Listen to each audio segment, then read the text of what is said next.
you, I did everything you're supposed to do. I washed my hands. I coughed into my elbow. I kept my social distance. Everything the CDC has asked us to do, I did. And yet I still got it. Joe is on his way to a full recovery and joining us once again from his home. And I want to ask you, Joe, what would you want people to know about this experience, about your experience? If you weren't taking this seriously, please take this seriously. I think we've been talking a lot about on television about the symptoms, what you should be doing.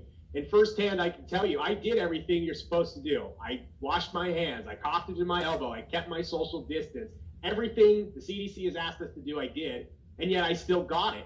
So, Brian, to me, it's serious. That's what I want people to take away. This can happen to you. This can happen to your neighbor. And I'm hoping for people that maybe aren't buying in, who think maybe this is just a cold or the flu, if they see that someone they know of, me, got it, and then I was sick and how it affected me, maybe they'll think twice about going out and taking it seriously. All right. Well, yeah, it certainly knows no bounds. Thank you very much, Joe. And again, thank you for being so open with us about this. But in doing so, our hope is to make you, our viewers, more aware of the process of COVID-19, the seriousness of it. And we want to be as transparent as we can be. After all, the 208 is supposed to be more of a conversation. And if we can't talk about things like this, well, then what's the point? Joe Paris, morning, March 23rd, after spending the weekend with symptoms, including a fever. Your first name? Joseph, Joseph.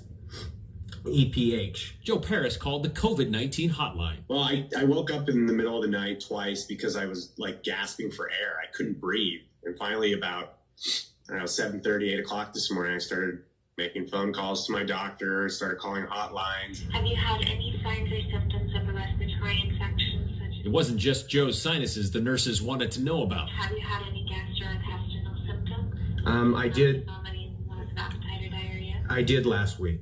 I didn't think twice of it because at the time I was like, I've got stomach flu. It's definitely not coronavirus. I took some medicine for the stomach flu and I was okay a few days later. That is, until it hit his lungs. Since you are having shortness of breath, I am going to refer you to our triage nurse. The triage nurse called him back hours later and affirmed Joe should go get tested.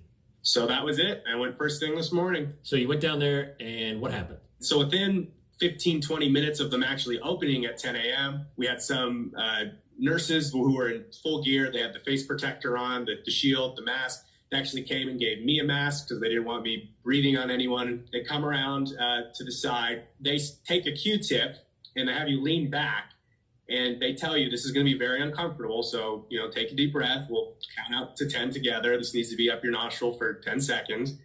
And they put it up far. It felt like I was being poked like in my eye or in my brain. Like it hurt. So that was it. They said 4 to 8 days, hopefully. That's what it is right now, is what they said. The nurse told me, we're getting a lot of tests and these take time. So that's why it could be up to 8 days. And I said, okay.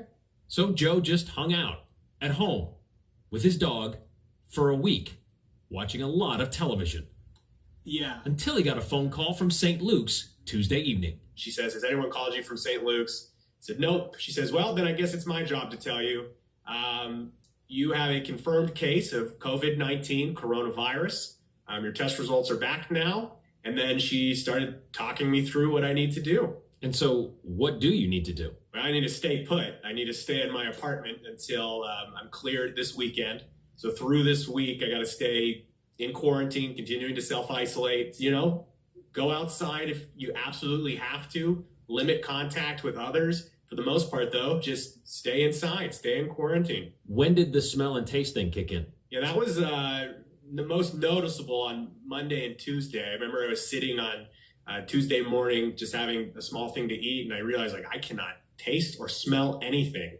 And I knew at the time that was possibly related to coronavirus, but at the same time, it's spring, I have allergies. Sometimes you just can't smell and taste things, you're stuffed up. So it's I feel like I was in denial where it's no, I can't get coronavirus. Since you got that phone call, what have you been thinking about? Well, the first thing I thought of is, where was I the week I started feeling sick? Who was I around?